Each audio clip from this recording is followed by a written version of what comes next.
Bienvenue sur la quotidienne de l'IA, la rubrique du premier site d'information sur l'intelligence artificielle, iainfo.fr. Aujourd'hui, on va s'attaquer à un sujet qui fait un peu froid dans le dos. On se base sur une analyse de Didier Taormina publiée en janvier 2026 pour parler de la fraude qui, dopée à l'IA, devient une menace grandissante. Alors comment les criminels s'y prennent-ils et surtout comment peut-on riposter? C'est ce qu'on va voir ensemble. Pour commencer, et pour bien saisir l'ampleur du problème, je vous donne un chiffre. Un seul. 3,5 milliards d'euros. C'est le coût de la fraude rien qu'en France pour l'année 2023. Mais le plus fou, ce n'est même pas le montant, c'est sa progression, plus 40% en un an, une véritable explosion. Et cette flambée, elle n'arrive pas par hasard, non, elle est directement liée à l'adoption de l'IA par les cybercriminels. Alors, entrons dans le vif du sujet. Concrètement, comment l'intelligence artificielle est-elle devenue la meilleure alliée des fraudeurs? Comment est-on passé de l'arnaque artisanale à une véritable industrie du crime? Une des techniques les plus impressionnantes, c'est sans doute ce qu'on appelle les hypertrucages. Imaginez un peu le scénario, la voix et même le visage d'un dirigeant sont recréés à la perfection pour ordonner un virement urgent, bien sûr. Le réalisme est tellement bluffant qu'il devient quasiment impossible de voir la supercherie. Et puis, il y a l'hameçonnage, le fameux phishing. On a tous connu les vieux courriels bourrés de fautes d'orthographe, pas vrai? Eh bien, ça, on peut l'oublier. Aujourd'hui, l'IA rédige des messages parfaits. Elle les personnalise à l'extrême en allant piocher des infos sur nous en ligne. Bref, le message est si bien fait, si contextualisé, que la vigilance seule ne suffit plus du tout. Mais là où l'IA change vraiment la donne pour les criminels, c'est l'automatisation. C'est leur super pouvoir. Elle leur permet de lancer des milliers d'attaques en même temps, de tester en direct ce qui marche le mieux et d'ajuster le tir à la volée. On n'est plus face à un arnaqueur isolé, on est face à une véritable armée numérique organisée. Face à cette industrialisation du crime, est-ce que nos défenses sont à la hauteur? Eh bien, le gros problème, c'est que trop souvent, chaque entreprise, chaque banque se défend toute seule dans son coin.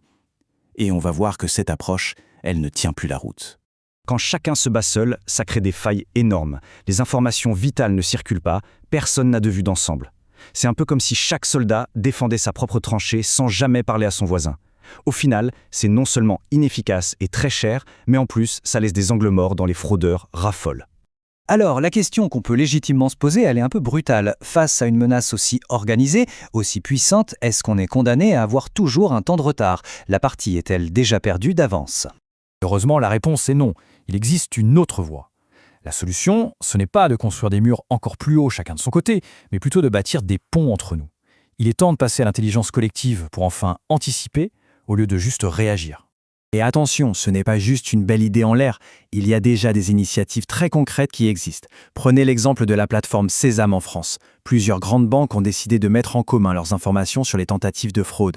L'idée, créer un bouclier commun. Le principe est d'une simplicité redoutable. Dès qu'une banque repère une nouvelle technique de fraude, hop, elle partage l'info instantanément à tout le réseau. Résultat, tous les autres membres peuvent mettre à jour leur défense presque en temps réel. L'attaque est étouffée dans l'œuf avant même qu'elle ait pu se propager. Bien sûr, si c'était si facile, tout le monde le ferait déjà. Mettre en place une telle collaboration, ça soulève des défis et pas des moindres. La question centrale, c'est comment on fait pour partager des données aussi sensibles tout en garantissant une confidentialité totale et en respectant la loi. La bonne nouvelle, c'est que la technologie nous offre des solutions. Il existe des techniques assez incroyables, comme le chiffrement homomorphe. Pour faire simple, ça permet de faire des calculs sur des données qui restent cryptées. Personne ne les voit en clair. Mais au-delà de la technique, le vrai défi, il est culturel. Il faut passer d'une culture du secret à une culture de la confiance et du partage. Et il faut bien comprendre une chose, cet enjeu va bien au-delà de la protection de nos comptes en banque. C'est en fait toute la stabilité et même la souveraineté économique du pays qui est sur la table. Aujourd'hui, la capacité d'un pays à se défendre contre la cybercriminalité, c'est un véritable atout stratégique. Un système financier bien protégé, c'est un gage de force, de stabilité, et c'est ce qui attire la confiance et les investissements.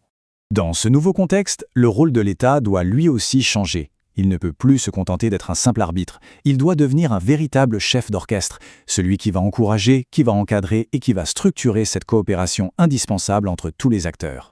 Pour finir, je crois que cette citation de l'article résume absolument tout. La collaboration ne peut plus être perçue comme une option facultative, elle doit devenir le mode opératoire standard. C'est aussi simple que ça.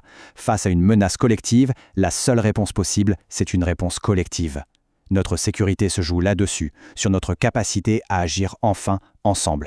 Voilà pour cet éclairage. Pour aller plus loin, retrouvez toute l'actualité autour de l'intelligence artificielle sur le portail ia-info.fr. Merci et à très bientôt.